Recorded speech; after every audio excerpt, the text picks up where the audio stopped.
오랜만에 니콘 소식을 여러분과 나누게 되었습니다. 올림픽 시작하기 전에 많은 새로운 카메라를 소니도 그러고요. 그 다음 캐논도 출시를 해서 오피셜하게 올림픽에서 뭐 찍었던 것도 내놓고 막 이렇게 광고도 하고 싶었을 테지만은 지금 아직 반도체의 생산의 그 딜레이 때문에 발표 후 생산할 수 있는 그 물량이 많지 않아서요. 계속돼서 지연이 되고 있는 가운데 니콘에서도 드디어 Z9의 소식이 들렸습니다. Z9도 사실 올림픽에서 사용이 되었다고 하더라고요. 그러면 Z9의 어떤 스펙인지 여러분과 나눠보도록 하겠습니다.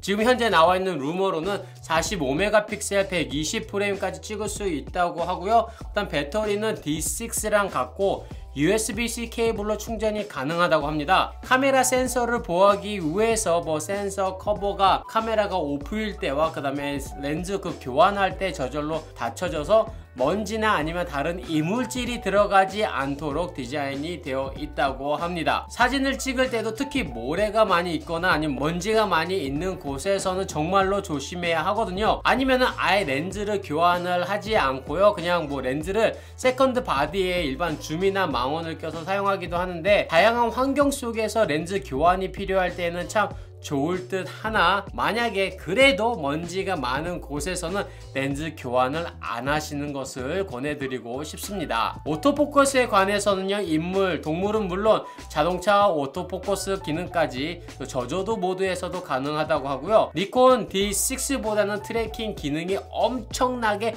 좋아졌다는 이야기가 있습니다. 수입을 LCD 스크린이 있기 때문에 캐논 R3와 마찬가지로 다양한 각도에서 촬영을 편안하게 하실 수가 있고요. 그런데 여기서 니콘에서 이번에 나오는 수입을 LCD 스크린은 새롭게 디자인이 된 것이라고 이야기를 하고 있으니 조금 어떻게 변했는지 기대해 볼 만도 합니다. 메모리 카드는 CF 익스프레스 듀얼인데요.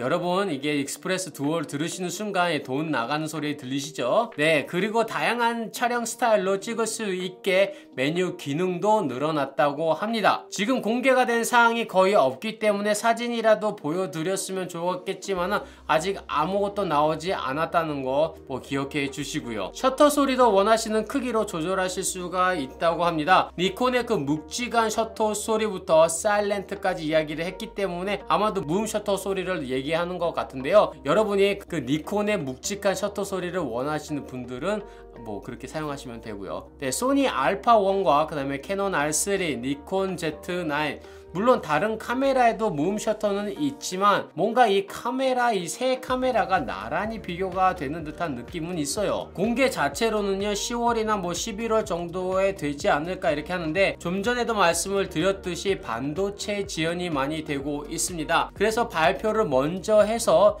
유저들의 그 시선을 니콘으로 끌고 와서 다른 카메라를 사지 않고 갈아타지 않고 니콘에 있게 한 다음에 올해 말이나 아니면 내년 초에 배송을 시작하지 않을까라는 그런 생각은 저는 개인적으로 하고 있거든요. 그 이유가 저도 지금 다른 소스로 들은 바로는 많은 회사들이 반도체 문제는 지금 상황에 올해 말에는 괜찮아질 것이라고 이야기를 해서 생산업계에서는 스케줄을 조정을 하고 있는 상황이거든요. 그런데 요즘 뭐 상황이 다시 안 좋아지고 있기 때문에 이것은 뭐 뚜껑을 열어봐야 알 것 같습니다. 지금 자동차 생산 쪽에서는 완전히 발을 동동 구르고 있어요. 자동차는 다 만들어 놨는데 이 작은 칩이 없어서 그냥 이 자동차 몇천 대를 그냥 주차장에 다 세워놓고 있거든요. 그럼 영상 쪽으로는 스펙이 어떻게 되느냐? 일단 지금 나온 상황으로는 8K 30프레임, 4K로는 120프레임, 그런데 160프레임이라는 얘기가 있어요. 그것이 4K가 될지 아니면은 1080p로 160프레임이 될지는 아직 정확하게 나온 것 같지는 않고요. 근데 이 160프레임으로 과연 그것이 장점이 될 수 있을지 아니면 조금 무리를 하는 것은 아닌지 이 부분에 대해서는 나중에 리뷰어 분들이 이야기해 주시지 않을까 합니다. 16비트 로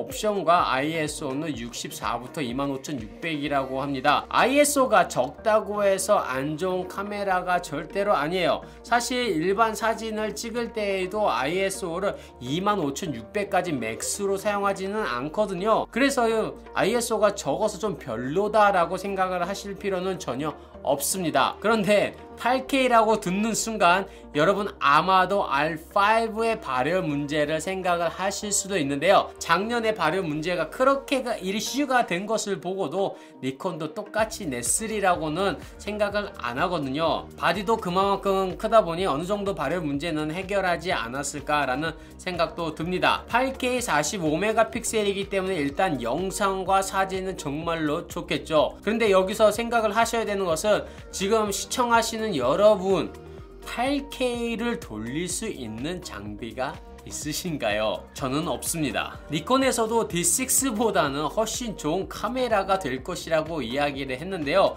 이거는 뭐 굳이 이야기를 하지 않아도 당연한 거 아닌가요? 일단 그래야지 사람이 사죠. 일단 가격은 루머로 이야기 나온 것이요 6,500불 정도 하니까요 야 하나로는 900만원대가 되지 않을까 이렇게 생각을 해보고요. 오랜만에 이렇게 얼마 전에 뭐 물론 니콘 카메라 레트로 분위기로 뭐 ZFC가 나오기는 했지만은 완전 프로급용으로 Z9 소식이 들리니까요 니콘도 조금 응원하고 싶어집니다. 프로급에 계시는 분들은 아마도 많이 기다리시지 않을까 합니다. 오늘 카메라 소식은 여기까지고요. 아직 채널을 구독을 안 하셨다면 카메라 소식을 빨리 듣고 싶으시다면 구독과 알림 설정, 좋아요 누르는 거 잊지 마시고요. 또 다음 시간에 또 다른 카메라 소식을 가지고 여러분들 찾아뵙겠습니다. 감사합니다.